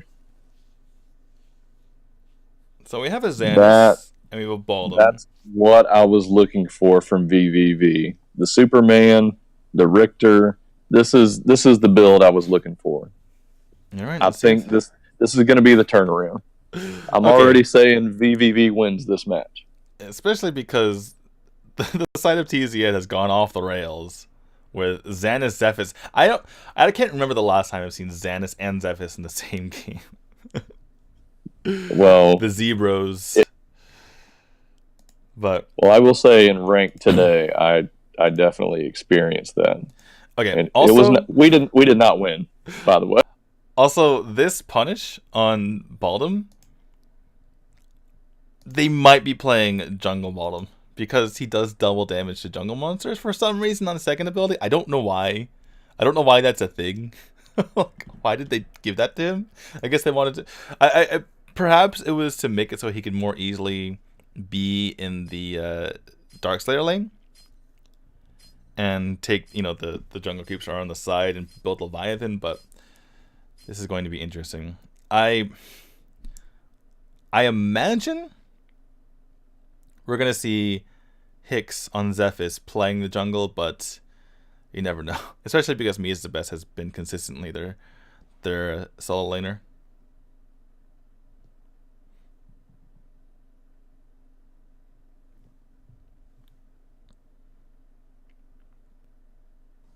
I really want to see Rude just come alive. I need to see it. I need it in my life. But we know the real reason why VVV will win this game, right? Because of TZN's team. Well, to be more specific, no Omega. How are they going to win without the dominance of Omega LOL? You're gonna have to change your whole tier list based on. Yeah, pretty much. It's with the new patch coming in, it's about time that we go for a refresh in the good old tier list. You're gonna have to redo all your item builds for all the tanks with amulet change. No, I don't think so. I think Amulet's still good. I think people are underestimating the price drop. I think it's still gonna be pretty fine. Especially because it does now. It still gives the highest HP in the game, but we'll have to see. I died on Aram earlier. That's my only. I died on Aram, and that is unacceptable. I'm not allowed to die on Aram. She is supposed to be invincible. Alright, so we see everybody kind of staying in lane. Not a lot of crazy rotations early on, which we have seen many times in this series, which is kind of weird. I'm a little put back by it, but it's probably due to the fact that TZN has a bunch of random picks. Well, VV just had a successful invade there, stealing out the jungle buff. Miza was trying to come in on the side, but as I say that, McFly getting extremely low. Can he get out of there? He uses the flicker to try to get out, and TZN unable to punish that. Mimo on the bottom here, trying to get the counter invade. Is the Zan is here, but no, it leashes. It was just on the edge of that leash. That is so unfortunate if you are TZN. But as Jordan. I say that, goes down. As I say, he goes down. But Ninja coming in here with the tool and trying to get the damage, and does do so. James can't get the counter kill on a Ninja, and in fact, James likely going to die as well, as Rude is on the chase. He does have that might buff to apply that extra damage, but doesn't get the kill in the end. Wizard trying to get the kill as well. And the struggles continue for Rude, as he missed a more or less point blank spear there that would have secured the kill.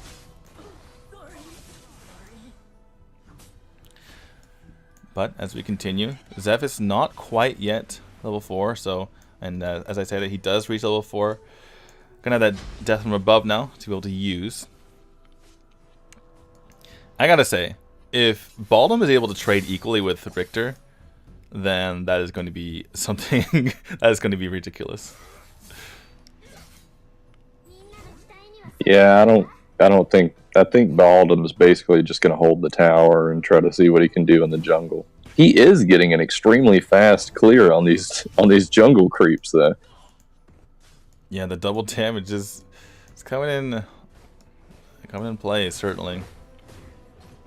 And surprisingly, despite the there was no successful counter. There was no invade on the side of TZN.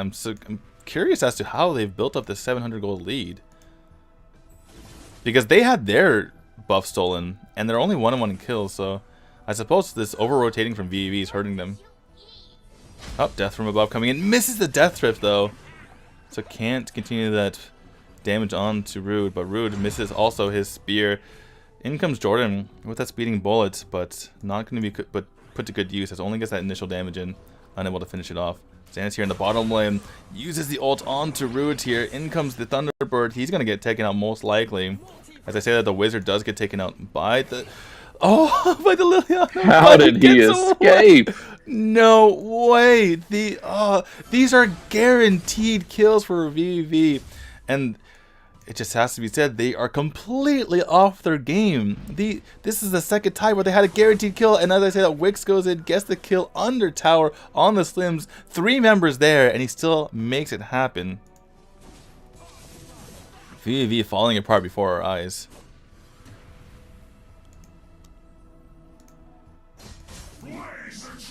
Oh, and James ults in. Gonna probably get that teamy. Wow. Actually, great recognition, realizing that that was the last time they would be able to kill him before he has being a bro up. So, you know, taking advantage of the fact that the teamy was being over aggressive, and they just turn. And simply Splendid and James able to finish that off. Not the first time in this match that he's been overly aggressive. Kind of unnecessary. Oh, Mia's the best. Just walks in, takes it, and walks out. Thank you very much. I'll be leaving with that buff, good sir. No?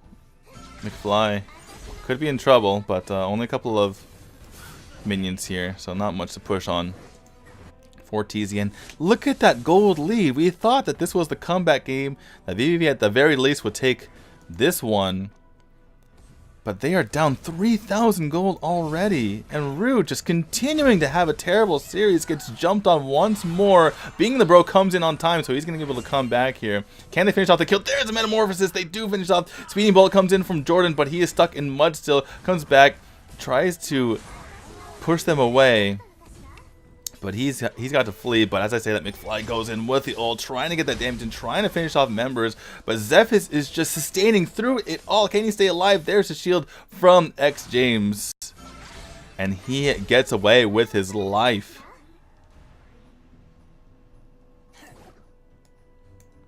A blue team tower has been destroyed. I think my expectation of Richter was going to be a little more dominant in this match. Yeah, he's not getting the control, and weirdly enough, Baldum is, which I don't know how to respond to.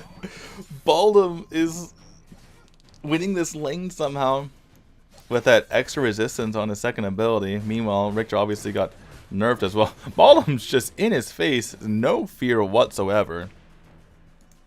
And I guess that is the way to deal with that Richter, right? Because he loves dealing that burst damage, but if you're too tanky for him, then you can't really do much. But as I say, that Wizard getting extremely low, goes down, can't even pop the being a bro here. Meanwhile, Jordan has to pop speeding a bullet just to get away. James missing on that Metamorphosis, but that's okay because Ninja may go down regardless. He's pushing in onto the tower. McFly trying to hold back his team. The Wild Beast Prison doesn't take anyone out, but does the Death from Above. The Death from Above is able to take them out in the end. Trades his life for it, but the aggression coming in from Higgs on the Zephys is certainly doing them wonders. Yeah, and he's just going to back off of that tower. There's no saving it at that point. Baldum got a nice push up top. We got a nice push on bottom. Man, TZN is absolutely in control of this game. They're up 5,000 gold. They just know. I mean, I was griefing them on their character picks, but wow. They're certainly doing very well for themselves. One thing that's underrated about Baldum, you know, I've always complained about his ultimate, but prior to this big buff, he actually got 2 other buffs in consecutive patches. So he's been buffed basically 3 times in a row, and those begin to add up. And when he builds damage, building either damage or armor increases his damage. So you're going to see him do quite a bit either way. and you can see that hybrid build coming in for him. But as I said, it does get taken out by the combined forces of veniVidivici, so that's one way to get back at him. Yeah, he's tanky but not immortal as it seems, but TZN doing a very good job leveraging the gravity of Baldom, making sure to pick up a tower in the bot lane. Just waiting. The Zebros, they're going at it, trying to go for root. In comes the being a bro. He doesn't wait for it to expire, so he does come back. Speaking of root, but on the chase again is Xanis, Zephys in there as well. Oh, the Zebros, they're doing it. Xanis and Zephys together at last. Never thought I'd see the day, but they're currently wrecking the side of VVV. Xanis and Zephys, a match made in heaven, if there ever was one. We will never see this team again. And Baldom again with a strong push up top. They have to react, but they've got minions moving in mid and minions moving on. McFly has to flicker away. In comes the Metamorphosis. James in on their tail. There is a great wild prison. The best one I've ever seen. And they're trying to get on them, but members are extremely low. As I say that, okay, me is the best gets down, but they are winning this fight overall. Wait but as for I say it. that, Oh, James nice. goes down. All right, so in the end, I believe that was a 3-for-3, but they were fighting 4v5. So, ended up working out in their favor. Xana's unable to get the tower in bot, but considering the situation, again, TZN is making this work.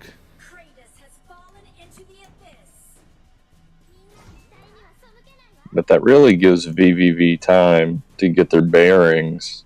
I don't know that that was the best play.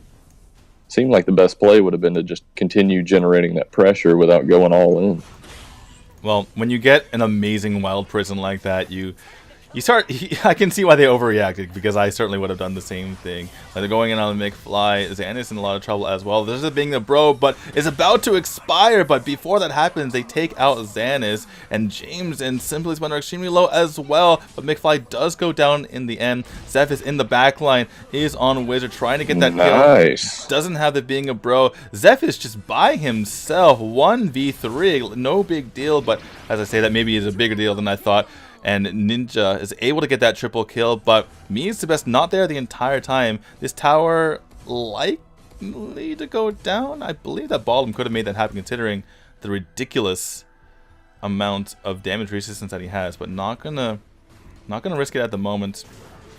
Trying to make something happen with Ninja here. There's the wild prison trying to take him out. And is he able to do so? Yes, he does. Takes him out in the end. There is the wild charge going on to root. That damage resistance! They can't take him out. He's too tanky. He's got that big booty on his side, and he will not fall until he's gotten his kills. It's hard for me to change my opinion on someone I have such a strong opinion of, but man, that Baldom is crazy. The crazy thing to me is he's been landing these ults very well, using them in such an intelligent fashion. And a lot of times you see the ult backfire, right? You see them use it in a spot where their team would have gotten the kill and they end up saving the opponent. But in this particular case, he's doing an amazing job using it at the right opportunity. The fact that we've only seen it 2 or 3 times is really good for the side, honestly. You don't want to overuse it. You want to use it when your team can actually gain an advantage off of it, and that's what he's making sure to do.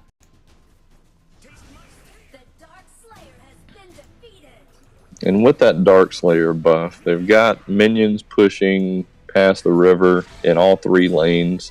They're in a great position. VVV has to respond. If they're going to respond, they have to respond now.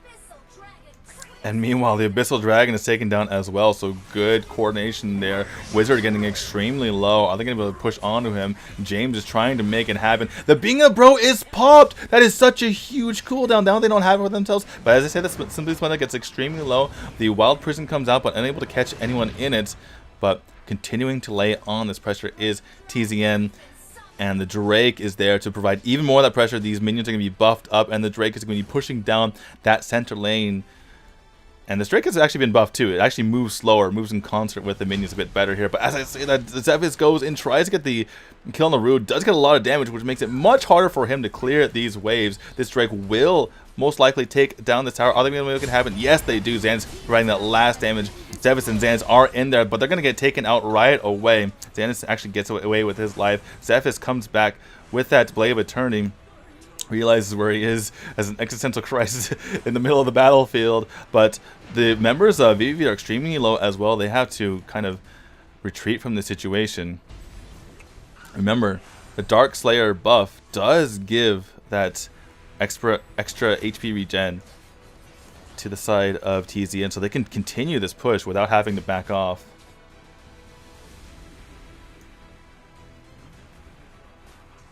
Me is the best. Wild charge onto Jordan, trying to keep that pressure on the bottom lane. And misses on that one. But still, very solid here. Very solid push. Me is the best. A lot of trouble. Probably going to get down here into the Metamorphosis to try to retaliate onto them. Oh, and James. Excuse me. I think it was a little early, and that's probably going to slow him down for the rest of the push for James. But I feel like they've still got to know. Oh, nice. Superman jumps in and wrecks their dreams. Root? For that Flicker tower. in from Xanis. Wow. Xanis flickers in and gets the kill. On And the then Root that. here. Wow. Again, it has not been Root's series whatsoever. Let's take a look at these items while we have a bit of a... Nope, just kidding. There's some more action in the bottom. No breaks, they say. Yeah. Yeah.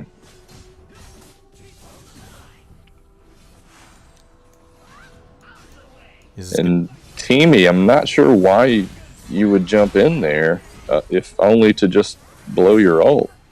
Yeah, I'm not sure why that happened. Yeah, not only his ult, but his life as well.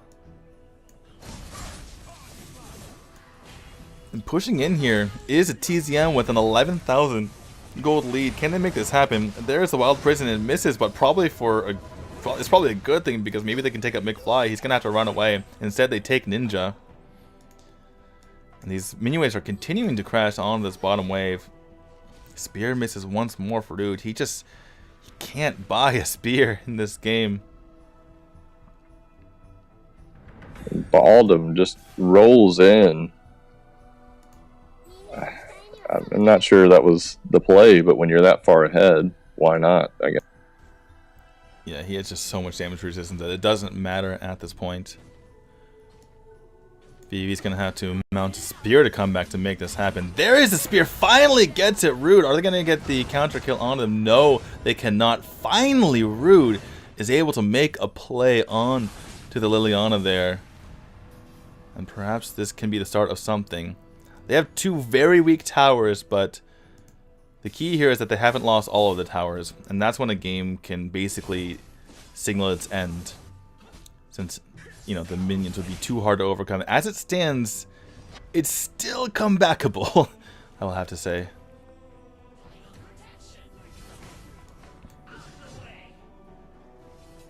It looks like TZN's just biding their time, waiting for the Dark Slayer to come up. There's still 25 seconds left.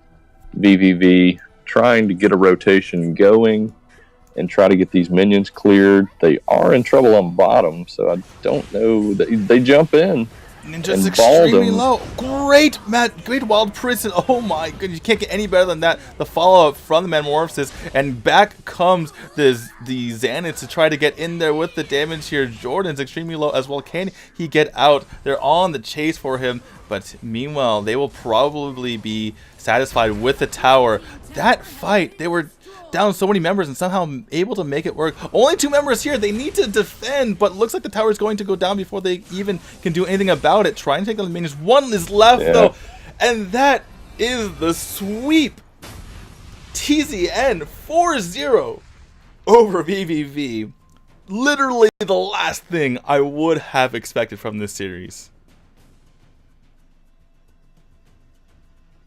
Yeah, like I said, well, I said at the beginning of the stream, I mean, TZN is a collection of extremely strong players. but VVV is a team.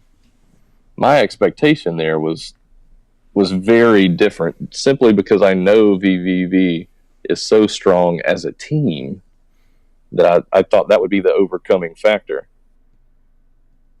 Yeah, unfortunately for Wow. them, this was a complete 180 from what we saw from them in the first 2 rounds of the tournament.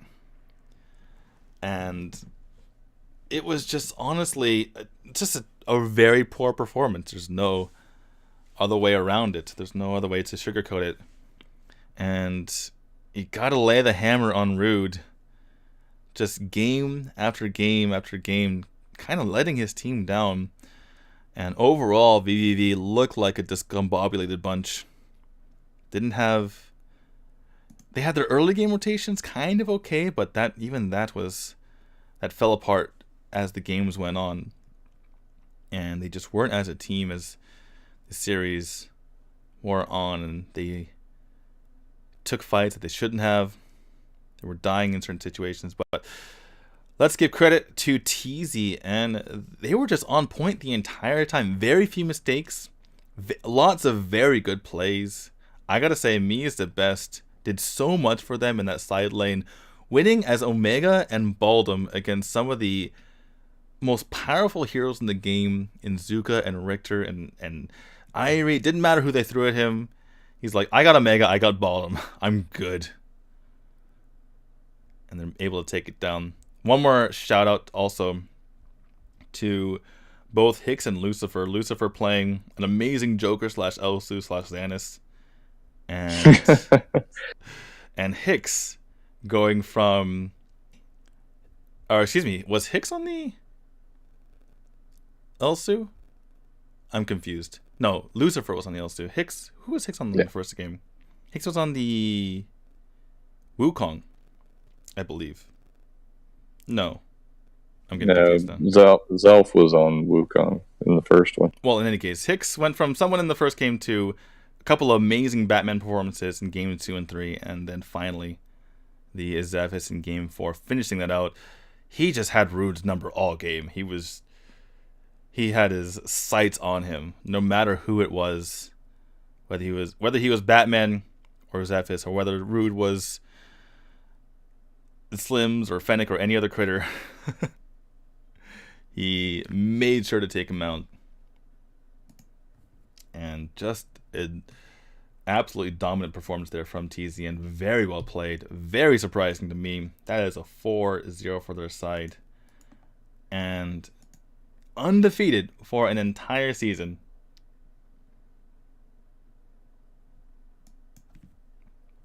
The funny thing is, again,